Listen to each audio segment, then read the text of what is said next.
Here to discuss all this is a man who has single-handedly educated the nation to the evils of worthless money and to the dangers of a central bank with a printing press, and who continues to believe that fighting for economic liberties is just as important as fighting for civil liberties.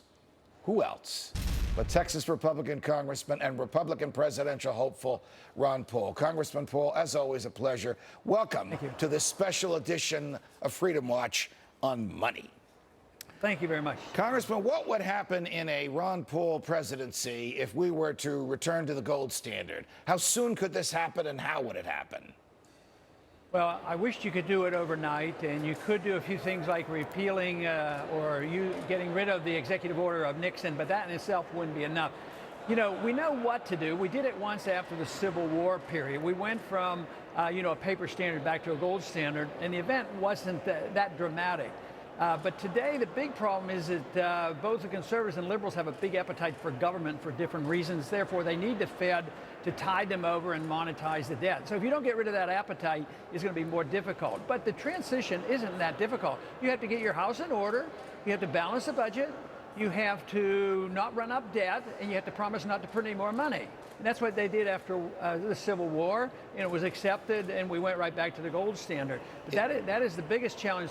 So it's difficult. I would like to have a transition period and just legalize gold money and allow us to use gold and silver as legal tender, and we could work our way back. Well, I have to agree with you, but I would even go a step further and say if gold and silver became currency, that would drive paper money out. I mean, who would want the paper money when you had real gold and real silver out there? Well, if it was a fixed exchange rate, sure, we would never pay our bills off with the gold. We'd pay it off with the paper because it drives the good money out of circulation. But let's say you want a checking account and you want to deal with gold. You could put your money in, and you could buy and sell in gold and save in gold. So it would be parallel rather than having a fixed exchange rate between the two. If you tried to fix them, it wouldn't work. Right. Now, is this a pipe dream, or might you and I at some time in the near future actually be able to show up at the gold window, if it's still there, the one that Richard Nixon closed in 1971, and hand whoever's on the other side of the window dollar bills and receive from that person the equivalent in the then fair market value of actual gold or actual silver? Might that happen? Well, it might, but you'd have to be completely on the gold standard, and they wouldn't be parallel standards. That would be the goal, but that's not on the near horizon. But that should be the goal. But what we want to do is actually legalize the use of gold and silver as the Constitution dictates, rather than punishing the people who try to do that. That's where the real dilemma is. But yes, it will come about. The system here, I'm quite convinced that the system we have here will not be maintained, and that's what these last 4 years is all about, and that's what the turmoil in Europe is all about. So this will end. The question is, are they going to move toward a constitutional form of money, or are we going to go another step further into international money? Instead of having an international gold standard based on the market, are we going to go toward a UN, IMF standard where they're going to control, with the use of force, another fiat standard? That's what the many people are working for. I consider that a very, very dangerous move. The last time you proposed that the Federal Reserve should be audited, you had more than half the House of Representatives agreeing with the proposal, and it passed overwhelmingly. Even some of your polar opposites ideologically were agreeing with you. And as you know, right on after you on this show to talk about this is Congressman Dennis Kucinich. Where does this stand in this Congress this time around? Are we going to get a real, serious, true audit of the Federal Reserve? Because everybody, liberals, conservatives, Democrats, Republicans, libertarians, progressives, have had enough.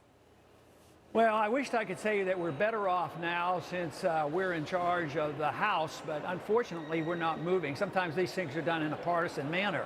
Where these bills to audit the Fed used to come through the Domestic Monetary Policy Subcommittee, of which I am the chairman, has no longer been directed to that committee, but it has been sent over to government oversight.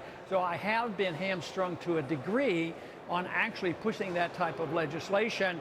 That means their heart is not in it, and that means we need a lot more work for the people to put the pressure on the members of Congress. That's why we did get so far last time, because we mobilized the people, and they were telling their members of Congress, you better support the position of auditing the Fed.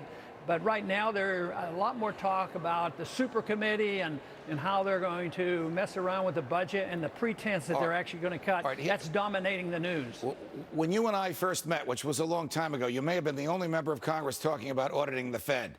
But am I hearing you say, Congressman Paul, that there might actually be more resistance from Republicans, particularly the Republican leadership in the House of Representatives, than anybody else to this vital piece of legislation to reveal secrets that everybody has a right to know? I don't have concrete evidence. I haven't had a statement, but I do know that I could have had more jurisdiction than I have now. I've had it in the past. The committees always have had it in the past, but it's gone in a different direction this time. So there is a difference.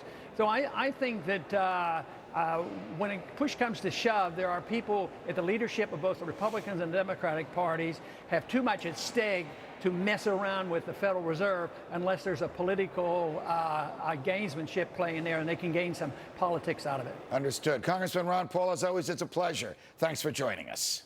Thank you, Judge.